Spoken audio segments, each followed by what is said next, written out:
Man kan godt sige, at 1. verdenskrig var luftkrigens moder. Det var her det hele startede. I 1903 udvikler brødrene Wright verdens første motordrevne flyvemaskine. Og i 1910 udvikler Frankrig verdens første luftvåben. I 1912 laver Storbritannien også et nationalt luftvåben. Det bliver kaldt Det Kongelige Flyvekorps. I august 1914 bryder krigen ud, men balloner og flyvemaskiner bruges kun til observation, ikke til kamp. I februar 1915 blev der for første gang brugt luftvåben. Manden bag var en fransk pilot. Den franske pilot havde placeret et maskingevær bag flyets propel. I juli 1915 skyder en tysk pilot for første gang et andet fly ned. Det gør han fra hans Fokker-ejendækker. I august 1915 indtager en såkaldt Fokker-svøbe luftrummet. Fokker-svøben var tyskernes lufthær og bestod kun af Fokker-flyvere. I juli 1916 opfindes der nye jagerfly, som bliver brugt af de britiske og franske tropper. Blandt andet Leopard 2 var en af de fly. De fly gør, at de overtager luftrummet igen.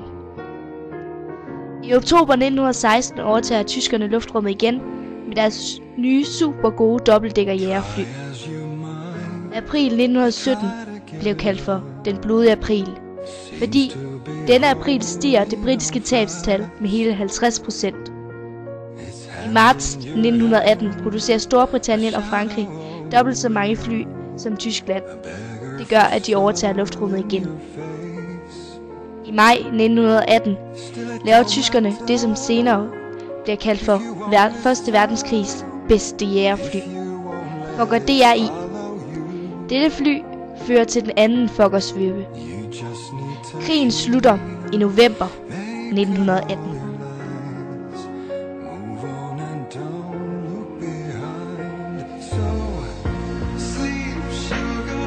Zeppelineren er et stort ballonluftskib, som holdes oppe af brint eller helium, som er lettere end luft. Der var udviklet en del andre luftskibe før Zeppelineren, men de var ikke så holdbare som det skib, Graf von Zeppelin byggede i år 1900. Det var et stift luftskib, hvor skelettet var bygget af let metal og med en dug udover.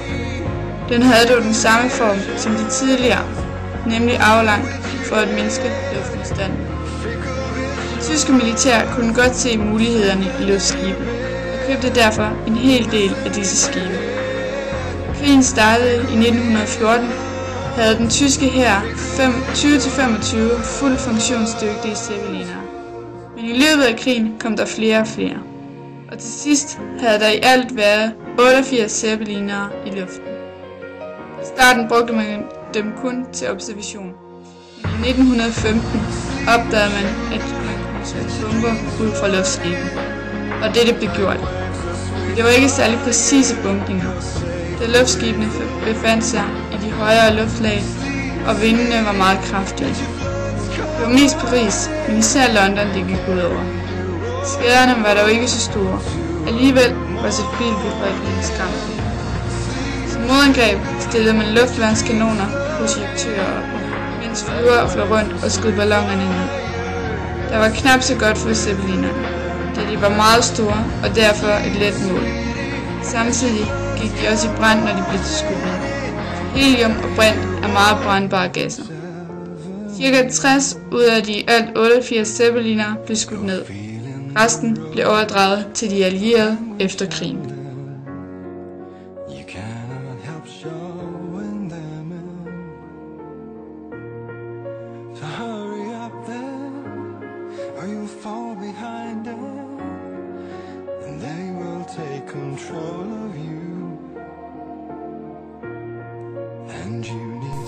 Manfred von Richthofen var en af de mest kendte piloter under 1. verdenskrig. Han var kendt under navnet Den Røde Baron, fordi han var så frygtet af alle. Han blev først sendt ud på fronten. Det syntes han dog var for kedeligt, derfor meldte han sig ind i det tyske flyvevåben. Her blev han hurtigt opdaget, og i 1916 kom han med i Oswald Boelkes specielle jagerenhed. Oswald Boecker var også en stor flyverhelt i Tyskland, et såkaldt Flyver S.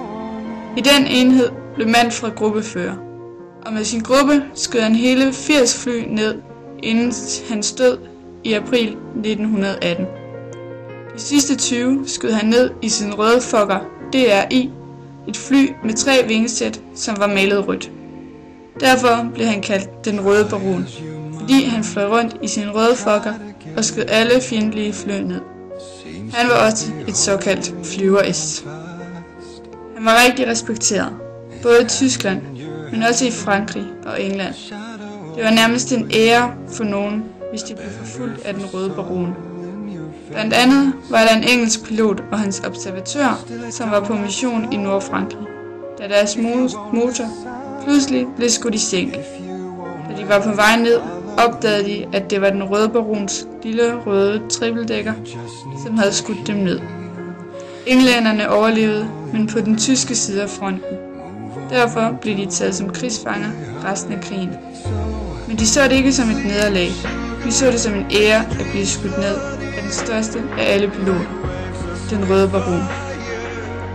Det var også derfor, han blev hædret, som han blev til sin begravelse. Han blev nemlig skudt ned den 21. april 1918 bag fjendens linjer i sommer. Men der var 2 parter, som mente, de hver især havde skudt den røde baron ned. Nemlig en kinesisk pilot og nogle australske tropper på landjorden. Der er dog aldrig kommet klare beviser for, hvem der skød ham endeligt ned. Men én ting er sikkert, han fik en hædersbegravelse. Dagen efter sin død blev han begravet med respekt af sine fjender. En militærpræst afholdt ceremonien, mens soldater fra de allierede skød salut, og i kisten skulle bæres, var der australske officerer, som gjorde det. Og én ting var sikkert.